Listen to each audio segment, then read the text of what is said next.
आता पाहणार आहोत टॉप 9 मोठ्या राजकीय बातम्या। सर्वपक्षीय शिष्टमंडळ उद्या निवडणूक अधिकाऱ्यांना भेटणार। शिष्टमंडळात शरद पवार, राज ठाकरे, उद्धव ठाकरे, हर्षवर्धन सपकाळ सहभागी होणार। दुपारी एकत्रित पत्रकार परिषद होणार। चंद्रकांत पाटील यांना प्रश्न केल्यावर भाजपकडून माझ्यावर केसेस करायची तयारी सुरू, माझे प्रोजेक्ट बंद केले, कुटुंब रस्त्यावर कसं येईल हा प्रयत्न केला, धंगेकरांचे आरोप।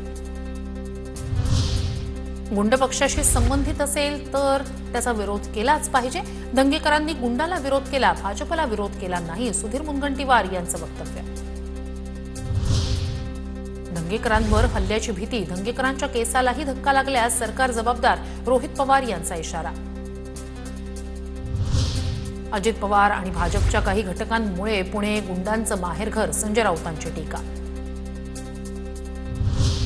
मुंबई पालिकेत संजय राऊत आणि त्यांच्या पक्षाकडून मोठा भ्रष्टाचार प्रकरणात एकदा जेलमध्ये गेलेत। राऊतांनी स्वतःचा चेहरा आरशात बघावा, अजित पवार यांच्या राष्ट्रवादीच्या सूरज चव्हाण यांची टीका।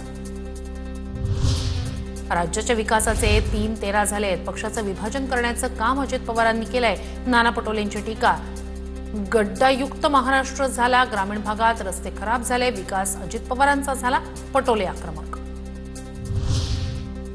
100% हिंदू महिलांवरच अत्याचार होतात आणि अत्याचार करणारे जिहादी असतात, संग्राम जगताप यांचं वादग्रस्त वक्तव्य। तर मुस्लिम समाजाकडून जगतापांविरोधात परभणीत तक्रार दाखल। दरम्यान स्थानिक आणि राज्य पातळीवर बोलताना जातीवाचक बोलू नका, शरद पवारांच्या पदाधिकाऱ्यांना सूचना। संग्राम जगताप काहीही बोलून समाजात तेढ निर्माण करतात, दिवाळीत लोकांना जिथून खरेदी करायची लोक तिथूनच खरेदी करतात, इम्तियाज जलील यांची प्रतिक्रिया।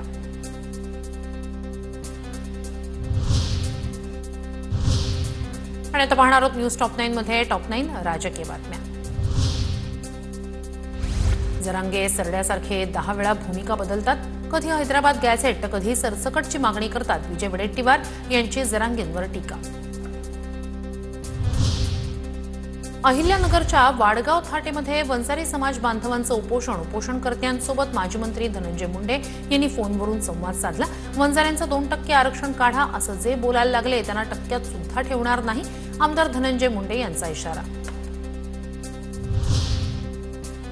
उपमुख्यमंत्री शिंदेंची आणखी एक योजना बंद झाल्याची चर्चा, आनंदाचा शिधानंतर आता माझी शाळा योजनेबाबत कोणतीही घोषणा न करण्यात आल्यानं चर्चा। योजना बंद करणारं हे चालू सरकार, सगळ्या योजनांचा भंपकपणा जनतेपुढे मांडू, बंद केलेल्या योजनांची नावं ट्विट करत अंबादास दानवे यांचा फडणवीसांसह शिंदेंना टोला। सरकार चालवताना प्राधान्याचे विषय विचारात घ्यावे लागतात, शेतकऱ्यांसाठी मोठं पॅकेज दिल्यानं तिजोरीवर ताण, सरकार पुन्हा सर्व सुरळीत सुरू करेल, बंद योजनांबाबतच्या प्रश्नावर दरेकरांची प्रतिक्रिया। सरकारनं कितीही पांघरून घातलं तरी शिरसाटांचा पर्दाफाश करणार, सिडकोच्या 5000 कोटींच्या जमीन हस्तांतरण प्रकरणावरून रोहित पवारांचं ट्विट। शाळा महाविद्यालयात संघाच्या कार्यक्रमांना बंदी घाला, कर्नाटकचे मंत्री प्रियांक खरगे यांचं मुख्यमंत्री सिद्धरामय्यांना पत्र। प्रियांक खरगे प्रसिद्धीसाठी अशा गोष्टी करत असतात, संघ मानव निर्मितीचं कार्य करतो, पत्र देणाऱ्याकडे ढुंकूनही पाहत नाही, मुख्यमंत्री फडणवीसांची प्रतिक्रिया। नाशिक पालकमंत्रीपदाचा तिढा कायम, मात्र मी महाजन भुसेंसारखं ट्रम्पपर्यंत जाऊ शकत नाही, छगन भुजबळांनी उडवली खिल्ली, मी अजितदादा, फडणवीस, शिंदे फार तर मोदींकडे जाईन, यापेक्षा लांब मी जाणार नाही, भुजबळांचा खोचक टोला।